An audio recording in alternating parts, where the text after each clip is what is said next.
রাধে রাধে। আজকে তোমাদের সন্ধান দেব ফ্যামিলিকে নিয়ে সপ্তাহের শেষে ঘুরতে যাওয়ার জন্য একটা খুব সুন্দর জায়গা, যেখানে গেলে মনটা জুড়িয়ে যাবে। চলো তবে ভিডিওটা শুরু করছি। সবাই শেষ অবধি দেখো ভিডিওটা, সমস্ত ইনফরমেশন আমি ভিডিওতেই দেবো। কেমন লাগলো কিন্তু জানাতে ভুলো না। চলো শুরু করা যাক। মায়াপুরের ইস্কন মন্দিরের কথা তো আমরা সবাই শুনেছি, তবে আজকে যাব কলকাতার কাছাকাছি একটি সুন্দর ইস্কন মন্দিরে। কিভাবে পৌঁছাবে বলবো এই ভিডিওতে। যারা বাইক নিয়ে যাবে তাদের মা উড়ালপুল ধরে পার্ক সার্কাস 5 পয়েন্ট ক্রস করে পৌঁছে যেতে হবে মিন্টো পার্ক। এছাড়াও যারা বাসে করে বা মেট্রো করে যাবে তাদের রবীন্দ্র সদনে নেমে সেখান থেকে হেঁটে একটুখানি এগিয়ে গেলেই এক্সাইট মোড় ক্রস করেই তোমাদের চোখে পড়বে এই সুন্দর ইস্কন মন্দিরটি। সেক্ষেত্রে তোমরা গুগলের সাহায্য নিতে পারো। গুগলে গিয়ে যদি কলকাতা ইস্কন মন্দির লেখো তাহলেও তোমাদের অনেকটাই সাহায্য হতে পারে।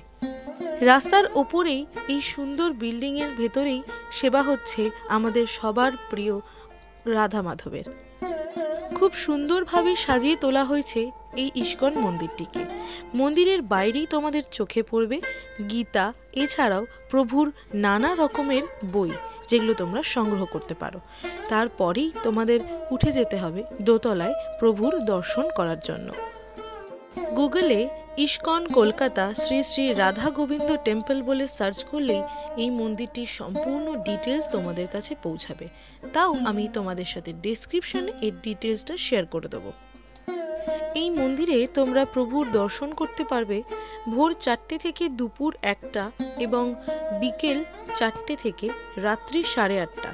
সপ্তাহের প্রত্যেক দিনেই এই সময়সীমা রয়েছে।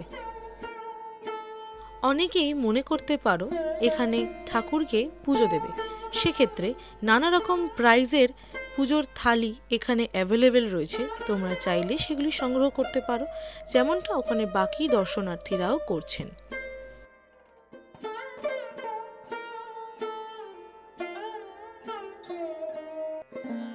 অসম্ভব সুন্দর, শান্ত, শুভ্র এবং একটা কোমল পরিবেশ, যেখানে দাঁড়িয়ে প্রভুর নাম কীর্তন শুনতে সত্যি মনটা কিন্তু যথেষ্ট ভালো হয়ে যাবে। আশেপাশের অ্যাম্বিয়েন্সটাও বেশ ভালো, খুব সুন্দর, পরিষ্কার পরিচ্ছন্ন, সাজানো গোছানো। তোমাদের এবার প্রভুর দর্শন করাবো।